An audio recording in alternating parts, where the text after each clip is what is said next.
Good morning बच्चों। आज हम लोग फिर एक वीडियो लेकर आपके सामने उपस्थित हुए हैं। एक बहुत ही छोटा सा टॉपिक है गुड्स, जिसे हम लोग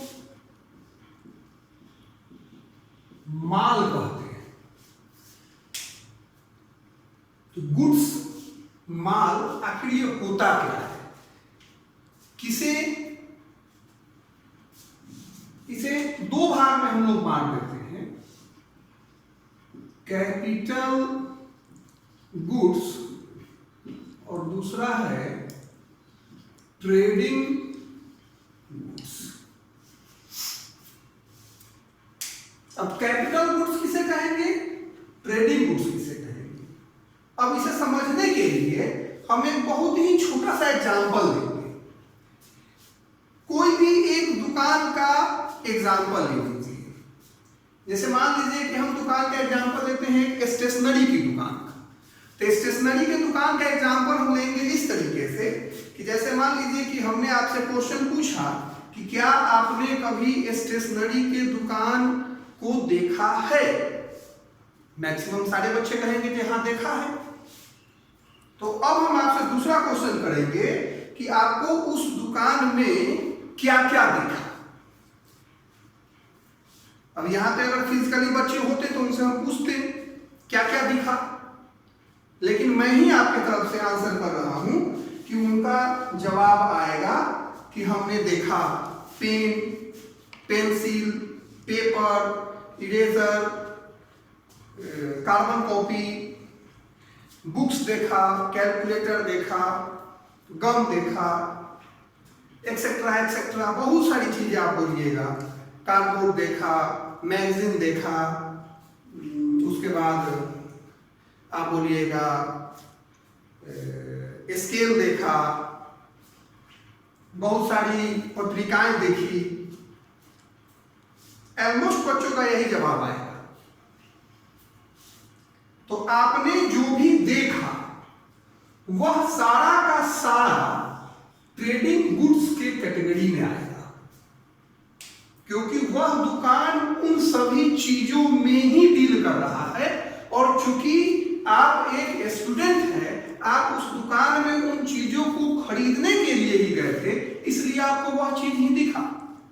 लेकिन अगर इन बच्चों में से किसी के गार्जियन का अगर स्टेशनरी का शौक होगा तो उनका जवाब इससे थोड़ा डिफर कर जाएगा।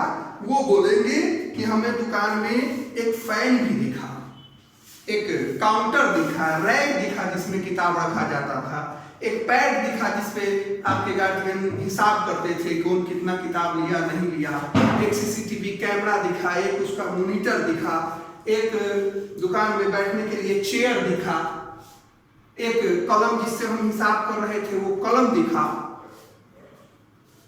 ये चीज आपको भी दिखा था, लेकिन आपने उस चीज को नोटिस नहीं किया था। तो वो चीज जो है वही चीज हमारा हो जाता है कैपिटल गुड्स।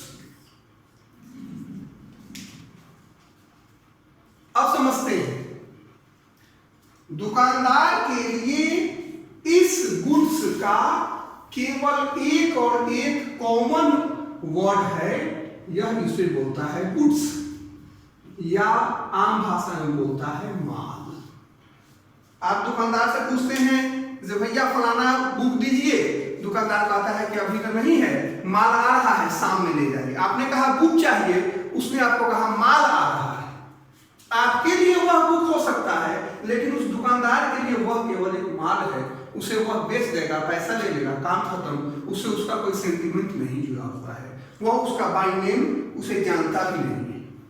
हो सके कि वह जो किताब बेचता हो उस किताब के बारे में उसे विस्तृत नॉलेज भी न हो कि ये क्या चीज का किताब है, लेकिन वो उसके पास जितना भी कैपिटल गुड्स होगा जिसे वो बाय नेम जानता होगा, जैसे उसका फर्नीचर होगा, उसका फैन होगा, उसके दुकान में लगा सीसीटीवी होगा जिससे अपनी दुकान की मॉनिटरिंग करता होगा, वो सारी चीजें उसके लिए कौन सा गुड्स कहलाएगा, कैपिटल गुड्स कहलाएगा।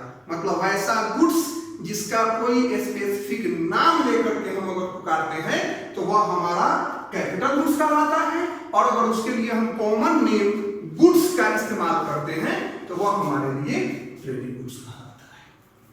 इसका हमें जर्नल में जरूरत पड़ेगा। ये बहुत ही छोटा सा एक टॉपिक था। हम उम्मीद करते हैं कि आप लोगों को पूरा समझ में आया होगा। एक और एग्जाम्पल ले लेते हैं। मैंने कहा था कि इसी में एग्जाम्पल लेते हैं कि वह एक लिखता था जिस पेन से। जैसे मान लीजिए कि एक सीसीटीवी की दुकान है, वो सीसीटीवी ही बेच रहा है, तो उसके दुकान में बहुत सारे सीसीटीवी लगे हुए हैं। वो सारा का सारा सीसीटीवी जो है वो ट्रेडिंग गुड्स है। लेकिन वह अपने दुकान का भी मॉनिटरिंग करने के लिए 2-4 एक्चुअल सीसीटीवी लगाया होगा जिससे वो अपने दुकान का मॉनिटरिंग कर रहा है, तो वह सीसीटीवी उसके लिए कैपिटल गुड्स होगा। एक पंखा का दुकानदार जो पंखा बेच रहा है, उसके यहाँ बहुत सारा फैन लगा हुआ है, लेकिन 2-3-4 पंखा वर्किंग मोड में होगा जो हवा दे रहा होगा, जिसे बेचना उसका इंटेंशन नहीं है, वह पंखा उसका कैपिटल गुड्स होगा और बाद बाकी पंखा उसका ट्रेडिंग गुड्स होगा। ठीक है, मतलब वैसा सामान जिसे हम रीसेल करने के पॉइंट ऑफ व्यू से परचेज करते हैं हमारा ट्रेडिंग गुड्स होता है, और वैसा सामान जिसे हम बिजनेस चलाने के दरमियान यूज करते हैं, लंबे समय तक वो हमारे साथ देता है, वो हमारा कैपिटल गुड्स होता है। Is it clear? अगर इस टॉपिक में कोई समस्या हो तो आप हमसे पूछ सकते हैं। धन्यवाद।